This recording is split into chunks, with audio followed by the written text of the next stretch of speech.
Olá, povo de Deus, graças à ajuda de algum de vocês, nós vamos poder voltar à leitura do nosso livro Mística Cidade de Deus.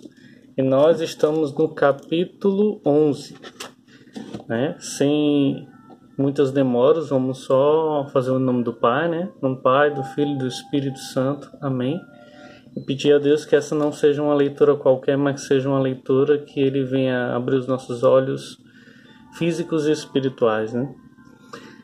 Capítulo 11. Na criação de todas as coisas, o Senhor teve presente a Cristo Senhor nosso e sua Mãe Santíssima.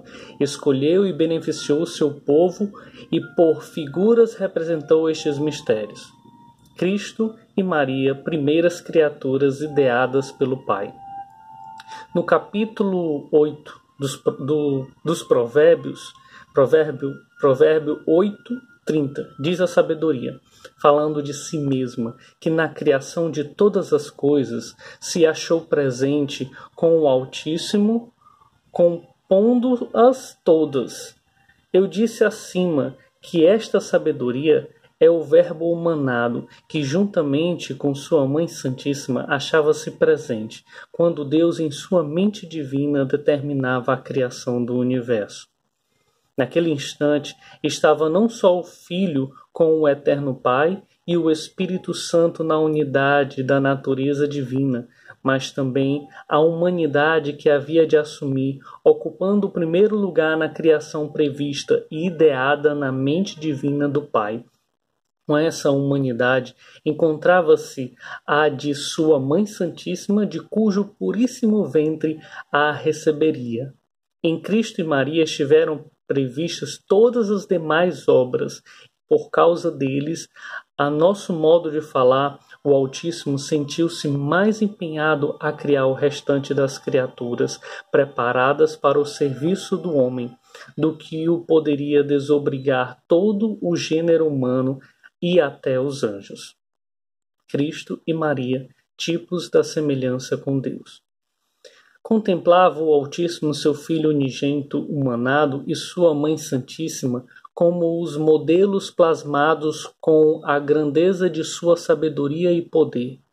Eram os originais por onde seria copiada toda a linhagem humana.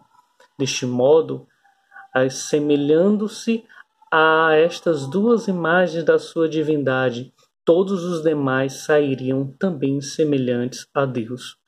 Criou, além disso, as coisas materiais, necessárias para a vida humana, com tal sabedoria que muitas serviram de símbolos para representar, de algum modo, aos dois principais objetos que principalmente Deus tinha em vista e a quem elas serviriam, Cristo e Maria.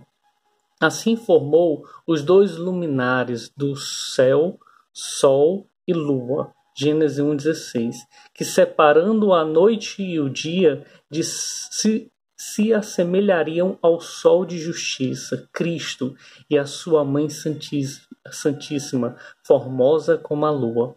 Separaram a luz e dia da graça, da noite e das trevas do pecado. Com suas contínuas influências, o sol ilumina a lua, e ambos a todas as criaturas, desde o firmamento com seus astros até as mais ínfimas em todo o universo. O homem é criado para conhecer e amar a Deus. Criou as demais coisas, aumentando-lhes a perfeição por considerar que haviam de servir a Cristo e Maria Santíssima, e por eles aos demais homens. Antes de tirar a estes do nada, preparou-lhes deliciosa, abundante, segura e mais célebre mesa que a de Assuero. Como os havia de criar para sua alegria e convidá-los às delícias de seu conhecimento e amor, cortês e generoso, o Senhor não quis que o convidado esperasse. Ser criado e achar-se sentado à mesa do divino conhecimento e amor seria uma só coisa, não adiando o que tanto importava para o homem, o reconhecimento e louvor de seu Criador. criação de Adão e Eva semelhantes a Cristo e Maria. No sexto dia da criação, formou e criou Adão na compleição física de 33 anos, idade em que Cristo havia de morrer, e tão parecido à sua humanidade santíssima que o corpo era mínima a diferença e a alma semelhante à sua quanto à natureza.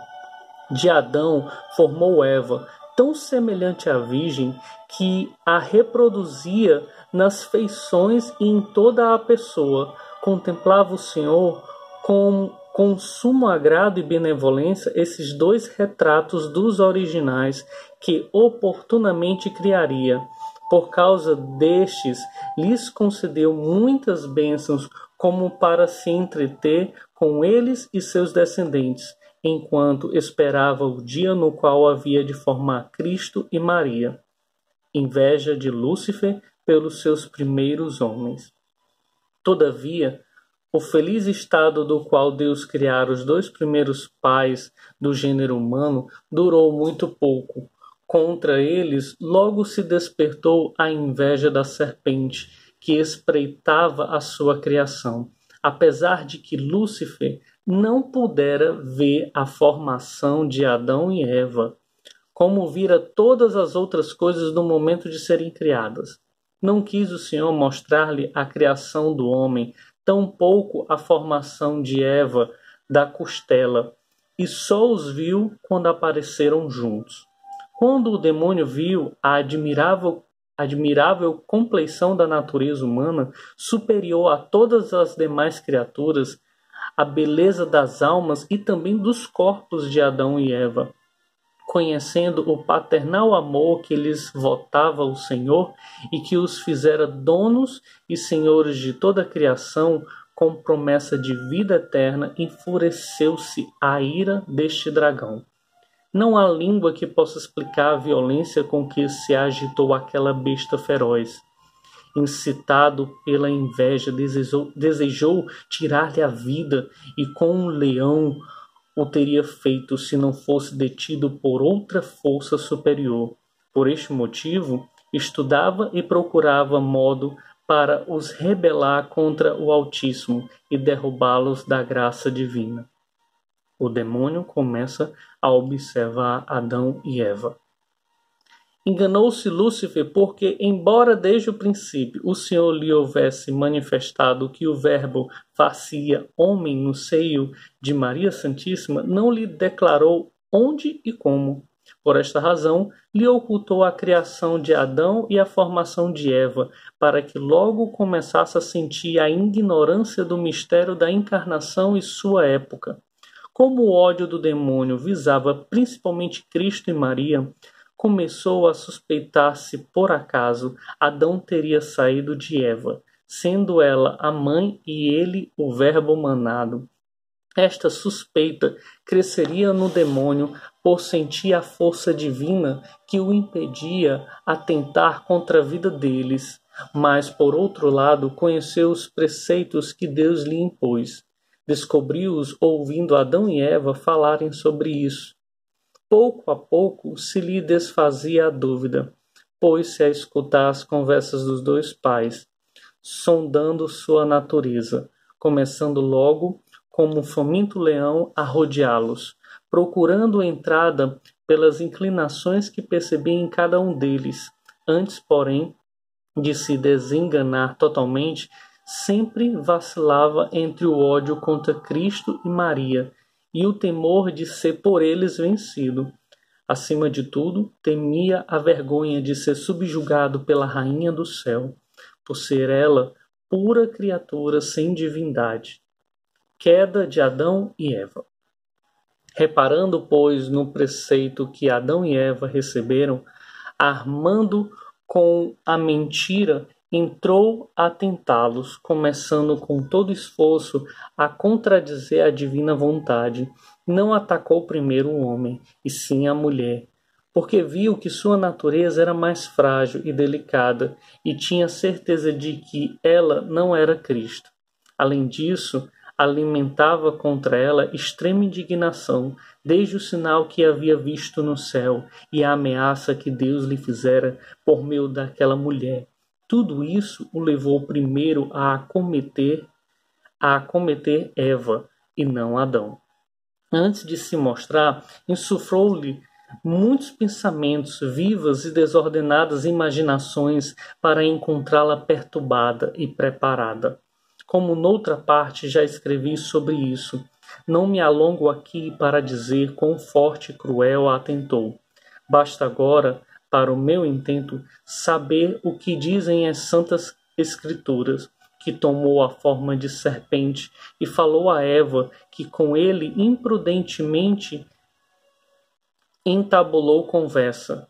De ouvi-lo e responder-lhe, passou a lhe dar crédito, e daqui a violar o preceito. Por fim, persuadiu o marido que o violasse, para dano seu e de todos, perdendo eles e nós o feliz estado no qual os haviam posto o Altíssimo. Deus não abandonou o homem pecador. Quando Lúcifer viu a queda dos dois e que a formosura interior da graça e justiça original de suas almas transformara-se na fealdade do pecado, foi incrível o alvoroço e triunfo que celebrou com seus demônios. Não tardou, porém, seu desapontamento, porque conheceu quão misericordioso, ao contrário do que desejava, mostrou-se o amor divino com os dois delinquentes. Deu-lhes tempo para fazer penitência, com esperança do perdão e da sua graça, para o que iam se dispondo com dor e arrependimento. Entendeu Lúcifer que lhes era restituída a formosura da graça e a amizade com Deus. E estes efeitos da contrição enfureceram novamente todo o inferno. A sentença que Deus fulminou contra os réus aumentou seu desgosto por verificar que se enganara. Acima de tudo, o atormentou ouvir a renovação daquela ameaça que lhe fora feita no céu. A mulher te esmagará a cabeça. Bons e maus. Multiplicaram-se os filhos de Eva depois do pecado, e este passou a servir de distinção entre os bons e maus, escolhidos e réprobos, uns que seguem a Cristo, nosso Redentor e Mestre, outros a Satanás. Os escolhidos seguem seu chefe na fé, humildade, caridade, paciência e todas as virtudes, e para vencerem, são assistidos, ajudados e aperfeiçoados pela divina graça e dons que lhes mereceu o mesmo Senhor e reparador de todos. Os réprobos, porém, sem receberem estes benefícios e favores de seu falso caudilho, nem esperar outro prêmio mais que a pena e confusão eterna do inferno, seguem-no por soberba e presunção, ambição, torpezas e maldades introduzidas pelo pai da mentira e autor do pecado. Abel e Caim, Jerusalém e Babilônia. Não obstante, a inefável benignidade do Altíssimo lhes deu sua bênção para com ela crescerem e se multiplicar a estirpe humana. Permitiu, porém, sua altíssima providência, que o primeiro parto de Eva herdasse as primícias do primeiro pecado no injusto Caim, e o segundo figurasse no inocente Abel o reparador do pecado, Cristo Senhor nosso. Assim começou a revelá-lo na figura de sua pessoa e na imitação do seu espírito. No primeiro justo se inaugurou a lei de Cristo e sua doutrina, da qual todos os demais haviam de ser discípulos, padecendo pela justiça, odiados e oprimidos pelos pecadores e réprobos, seus próprios irmãos. Em Abel estrearam-se a paciência, humildade e mansidão. Em Caim, a inveja e todas as maldades que cometeu em proveito do justo que as padeceu, e em prejuízo de si mesmo que aparentemente triunfou. Começou deste modo o drama que o mundo apresentaria em seu crescimento, formado pelas duas cidades, Jerusalém para os justos e Babilônia para os réprobos, cada qual com seu chefe e cabeça, o primeiro e o segundo Adão. Quis também o Altíssimo que o primeiro Adão, no modo de sua criação, fosse figura do segundo. Antes de Adão, lhe preparou o povo de todas as criaturas, das quais o fez Senhor e cabeça. Antes de enviar seu unigênito, deixou passar muitos séculos, para que encontrasse na multiplicação do gênero humano povo de quem havia de ser cabeça, mestre e rei verdadeiro. Deste modo, não estaria um momento sem povo e súditos. Deste modo, não estaria um momento sem povo e súditos. Esta é a ordem e a harmonia maravilhosa com que tudo dispôs a divina providência, sendo posterior na execução o que fora anterior na intenção. O povo escolhido. Adiantando-se os tempos para o Verbo descer no seio do Eterno Pai e vestir nossa mortalidade, parou e preparou um povo nobilíssimo, tão admirável que nem antes nem depois houve outro. Nele formou uma linhagem ilustre e santa, da qual o Verbo desceria, segundo a natureza humana. Não me detenho em referir esta genealogia de Cristo, Senhor nosso, por não ser necessário, tendo escrito os evangelistas. Digo apenas, louvando quanto posso ao Altíssimo, que em muitas ocasiões me foi mostrado o incomparável amor que teve a seu povo, os benefícios que lhe concedeu, os sacramentos e mistérios que nele encerrou, manifestados depois em sua santa igreja. Jamais adormeceu nem dormitou, quem se constituiu por guarda de Israel. As riquezas espirituais do povo de Deus. Suscitou profetas e patriarcas santíssimos, que em figuras e profecias nos anunciassem de longe o que agora possuímos. Devemos venerá-los, conhecendo o apreço que eles fizeram da lei da graça, as ânsias e clamores com que desejaram e pediram. A este povo, Deus manifestou o seu ser imutável por muitas revelações a nós legadas nas Escrituras, onde se encerraram imensos mistérios, a cujo conhecimento devíamos chegar pela fé. Todos foram cumpridos e confirmados pelo Verbo manado, deixando-nos segura doutrina e para a sua igreja o alimento das Sagradas Escrituras. Ainda que os profetas e justos daquele povo não puderam ver a Cristo corporalmente, foi o Senhor liberalíssimo com eles, manifestando-se-lhes em profecias e movendo-lhes os afetos para que pedissem sua vinda e a redenção de todo o gênero humano. A consonância e a harmonia de todas estas profecias, mistérios e desejos dos antigos padres eram para o Altíssimo música suavíssima a ressoar no seu íntimo. Com ela, a nosso parecer, entretinha a espera e apressava o tempo para descer ao convívio dos homens. O Gênese. Para não me deter muito no que o Senhor me deu a conhecer sobre este assunto e para chegar ao que vou procurando, as preparações que fez este Senhor para enviar ao mundo o Verbo manado e sua Mãe Santíssima, farei uma descrição sucinta, seguindo a ordem das Divinas Escrituras. O Gênese contém o que respeita ao exórdio e criação do mundo para a linhagem humana, a divisão das terras e povos, o castigo e a restauração, a confusão das línguas e a origem do povo escolhido, sua descida ao Egito e outros muitos e grandes mistérios declarados por Deus a Moisés.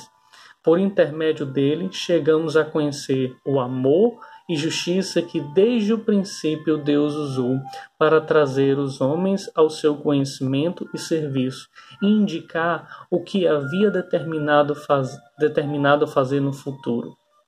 Êxodo. O Êxodo contém o que sucedeu no Egito com o povo escolhido, as pragas e castigos que enviou para misteriosamente resgatá-lo, a saída e travessia do mar, a lei escrita dada com tantas preparações e prodígios e outros muitos mistérios que Deus operou para o seu povo. Umas vezes afligindo seus inimigos, outras a eles castigando a uns como juiz severo, corrigindo a outros como pai amantíssimo e ensinando-lhes a conhecer a utilidade das provações. Fez grandes maravilhas pela vara de Moisés, figura da cruz, onde o verbo manado seria sacrificado como cordeiro, salvação para uns e ruína para outros, assim como era a vara. No Mar Vermelho defendeu o povo com muralhas de água, e nelas afogou aos seus perseguidores. Por todos esses mistérios ia tecendo a vida dos santos com alegria e pranto, trabalhos e consolações, e com infinita sabedoria e providência neles produzia a futura vida e morte de Cristo Senhor nosso. Levíticos. No Levítico, descreve e ordena muitos sacrifícios e cerimônias legais para aplacar Deus. Significavam o sacrifício do cordeiro oferecido por todos nós, e que depois nós mesmos ofereceríamos a Deus, cumprindo-se então a realidade simbolizada naqueles sacrifícios figurativos. Descreve também as vestes de Arão, sumo sacerdote e figura de Cristo, ainda que este iria ser da ordem de Melquisedeque, superior a Arão. Números. Os números contêm as estadas no deserto, simbolizando o que aconteceria com a Santa Igreja, com o Verbo humanado, com sua Mãe Santíssima e também com os demais justos. Sobre diversos sentidos, tudo está compreendido naqueles sucessos da coluna de fogo, do maná, da pedra que verteu água, além de outros grandes mistérios contidos noutros acontecimentos. Inclui também os que pertencem às estatísticas e em tudo a profundos sacramentos. Deuteronômio. O Deuteronômio é como uma segunda lei, não diferente, mas redigitada em outro estilo e mais apropriadamente figurativa da lei evangélica, demorando pelos ocultos juízos de Deus e a conveniência conhecida por sua sabedoria a assumir a natureza humana, renovava e criava leis que se assemelhassem àquela que depois estabeleceria por um unigênito filho. Josué. Jesus Navé, ou Josué, atravessando o Jordão, introduz o povo de Deus na terra da promissão e a reparte. Pelo seu nome e por suas grandes façanhas, é expressiva figura de nosso Redentor. Representou na destruição dos reinos que o demônio possuía e na separação entre os bons e maus no último dia. Os juízes. Depois de Josué, estando já o povo na posse da terra prometida e desejada, que propriamente representava a igreja adquirida por Jesus Cristo com o preço de seu sangue, veio o livro dos juízes. Deus o estabelecia para governar seu povo, e atuavam particularmente nas guerras, devido aos contínuos pecados e idolatria. Os israelitas eram atacados pelos filisteus e outros inimigos vizinhos, dos quais Deus os defendia e libertava, quando a ele se convertiam pela penitência e emenda da vida. Refere-se nesse livro à ação de mulheres fortes e valorosas, como Débora, julgando e libertando o povo de uma grande opressão, Jael, que também concorreu para a vitória.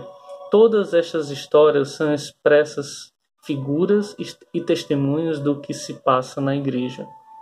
Os reis. Depois dos juízes vêm os reis, pedidos pelos israelitas para no governo serem como os demais povos. Contém estes livros grandes mistérios da vinda do Messias. Eli, sacerdote, e Saul, rei, ambos tragicamente mortos, representam a reprovação da antiga lei. Sadoc e Davi figuram o novo reino e sacerdócio de Cristo, de Jesus Cristo, com a igreja e seu pequeno número de fiéis em relação ao resto do mundo. Os outros reis de Israel e Judá e seus cativeiros figuram outros grandes mistérios da Santa Igreja. Jó. Por essas épocas assistiu o pacientíssimo Jó, cujas palavras são muito misteriosas. Nenhuma há sem profundos mistérios da vida de Cristo, nosso Senhor, da ressurreição dos mortos, do último juízo em nossa própria carne, da força e astúcia do demônio e seus ataques. Acima de tudo, apresentou Deus como espelho de paciência aos mortais. Com ele, aprendemos como padecer as tribulações depois da morte de Cristo, que já presenciamos, pois antes dela existiu um santo, que só de o ver a grande distância no tempo imitou-o com tanta paciência. Os patriarcas e profetas. Nos últimos e grandes profetas que Deus enviou a seu povo no tempo dos reis, porque então havia mais necessidades deles, há numerosos mistérios. Por eles o Altíssimo não omitiu revelar nenhum dos que pertenciam à vinda do Messias e sua lei. Ou outro tanto fez, ainda que mais de longe, com os antigos pais e patriarcas. Tudo era multiplicar retratos e imagens do Verbo manado e preparar-lhe o povo e a lei que devia ensinar. Abraão. Nos três grandes patriarcas, Abraão, Isaque e Jacó, depositou grandes e valiosas graças para poder chamar-se Deus de Abraão, Isaque e Jacó. Com este nome quis honrar a si e homenagear a eles, manifestando sua dignidade, excelentes virtudes e os sacramentos que lhes haviam confiado, para fazer uma clara representação do que o Eterno Pai executaria com seu unigênito, provou Abraão mandando-o sacrificar Isaque. Quando, porém, o obediente pai estava para fazer o sacrifício, impediu o mesmo Senhor que lhe havia ordenado. Somente ao Pai Eterno ficaria reservada a execução de tão heróico ato, imolando efetivamente seu unigênito, o que somente em tentativa fez Abraão.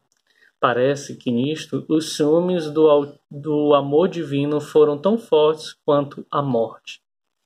Não convinha, entretanto, que tão expressa figura ficasse incompleta, e assim cumpriu-se o sacrifício quando Abraão imolou o carneiro, que também representava o cordeiro que havia de tirar os pecados do mundo. Jacó. A Jacó mostrou aquela misteriosa escada cheia de significados. O principal foi representar o Verbo divino manado, que, tendo do Pai descido a nós, é caminho e escada por onde subimos a Ele. Pelo Verbo humanado, sobem e descem os anjos que nos iluminam, guardam e nos levam em suas mãos, a fim de que não nos firam as pedras dos erros, heresias e vícios de que está semeando o caminho da vida mortal. tais pedras, podemos subir seguros esta escada, por meio da fé e esperança, partindo da Santa Igreja, casa de Deus, onde se encontra a porta do céu e da santidade. Moisés. Para constituir Moisés chefe de seu povo e seu delegado junto ao faraó, mostrou-lhe aquela mística sarça que ardia sem se consumir.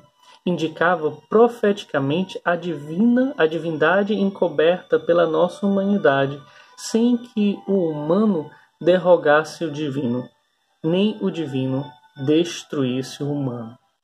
Juntamente com este mistério, assinalava também a perpétua virgindade da mãe do Verbo, não somente no corpo, mas também na alma. Não seria manchada nem ofendida, apesar de ser filha de Adão, vestida e formada daquela natureza queimada pela primeira culpa. Davi.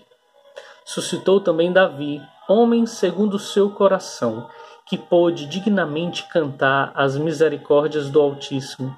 Encerrou em seus salmos todos os mistérios, não apenas da lei da graça, mas ainda da lei escrita e da lei natural. Não cessava de falar dos testemunhos, juízos e obras do Senhor, porque os tinha no coração para os meditar dia e noite. No perdoar em fúrias foi expressa imagem ou figura daquele que havia de perdoar as nossas, pelo que lhe foram feitas as mais claras e seguras promessas da vinda do Redentor do mundo. Salomão. Salomão, rei pacífico, figura do verdadeiro Rei dos Reis, manifestou sua grande sabedoria. Expôs em diversas composições escritas e mistérios de Cristo, especialmente nas metáforas dos cânticos, onde encerrou os mistérios entre o Verbo humanado e sua Mãe Santíssima, entre a Igreja e os fiéis. Ensinou também regras de costumes por diversos modos, e aquela fonte tem bebido as águas da verdade e vida outros muitos escritores, Isaías e Jeremias. Quem, porém, poderá dignamente agradecer ao Senhor o benefício de nos haver dado, dentre seu povo, tão grande número de santos profetas, nos quais a eterna sabedoria copiosamente derramou a graça da profecia? Iluminam a Igreja com tanta claridade, porque de muito distante começaram a anunciar o sol de justiça e os raios que projetaria na lei da graça por meio de suas obras. Os dois grandes profetas, Isaías e Jeremias, foram escolhidos para anunciar-nos de modo sublime e suave os mistérios da encarnação do Verbo, seu nascimento, vida e morte. Isaías predisse que uma virgem conceberia e daria à luz um filho que se chamaria Emanuel, e que um pequenino nasceria para nós e levaria seu império sobre os ombros. Falou sobre todo o resto da vida de Cristo com tanta clareza que sua profecia mais parece um evangelho. Jeremias falou sobre a novidade que Deus suscitaria do fato de uma mulher trazer um homem em seu seio.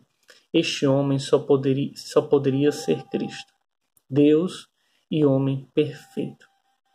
Anunciou ainda sua vinda, paixão, opróbrios e morte. Fico admirada e atônita na consideração destes profetas. Isaías pede ao Senhor enviar o Cordeiro que há de conquistar o mundo, da pedra do deserto ao monte da filha de Sião. Este Cordeiro, o Verbo humanado, quanto à divindade, encontrava-se no deserto do céu. Chama o deserto por lhe faltar os homens, e pedra pela segurança, firmeza e repouso eterno que goza. Um monte para onde pede que venha, no sentido místico, é a Santa Igreja, e em primeiro lugar Maria Santíssima, filha da visão de paz, significado do Monte Sião. O profeta a interpõe por medianeira para obrigar o Pai Eterno a enviar o Cordeiro, seu unigênito. Em todo o resto do gênero humano não havia quem pudesse obrigar tanto como a previsão de tal mãe. Ela daria a este Cordeiro a pele, ao velo de sua humanidade santíssima. Ela daria a este Cordeiro a pele ou velo de sua humanidade santíssima. Este é o conteúdo daquela comovente oração e profecia de Isaías, Ezequiel, Abacuque e Joel. Ezequiel também viu esta Virgem Mãe na figura ou metáfora daquela porta fechada, somente para o Deus de Israel aberta, sem que nenhum outro homem passasse por ela. Abacuque contemplou o Cristo Senhor nosso na cruz e com profundas palavras profetizou os mistérios da redenção e os admiráveis feitos da paixão e morte de nosso Redentor. Joel descreve a terra das 12 tribos, figura dos 12 apóstolos que seriam cabeça de todos os filhos da igreja. Anunciou também a vinda do Espírito sobre os servos e servas do Altíssimo, marcando o tempo da vinda de Cristo. Os demais profetas contribuíram também nesses vaticínios, porque o Altíssimo quis que tudo ficasse dito, profetizando e figurando muito remota e copiosamente.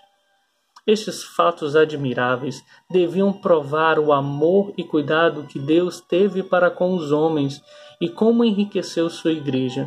Servem também de censura à nossa tibieza, pois aqueles antigos pais e profetas, somente com sombras e figuras, inflamaram-se no divino amor, entoando cânticos de louvor e glória ao Senhor. Nós, entretanto, possuindo a verdade e o claro dia da graça, nos sepultamos no esquecimento de tantos benefícios, deixamos a luz e procuramos as trevas.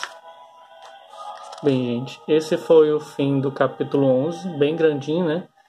Então não deixem de fazer o de sempre, parar em determinados trechos, dar pause no vídeo e meditar sobre cada um desses trechos que foram lidos. Vejam que eu fiz muitas marcações, então essas marcações são de grande importância para uma meditação, e muitos outros que não tive como marcar, mas que também são muito válidos. Parar e meditar. E um dos fatos mais importantes é esse final. Repitam essa leitura. Estes fatos admiráveis deviam provar o amor e cuidado que Deus teve para com os homens e como enriqueceu sua igreja. Servem também de censura à nossa tibieza, pois aqueles antigos pais e profetas, somente com sombras e figuras, inflamaram-se no divino amor, entoando cânticos de louvor e glória ao Senhor. Nós, entretanto, possuindo a verdade e o claro dia da graça, nos sepultamos no esquecimento de tantos benefícios, deixamos a luz e procuramos as trevas. Amém, né? Em nome do Pai, do Filho e do Espírito Santo. Amém.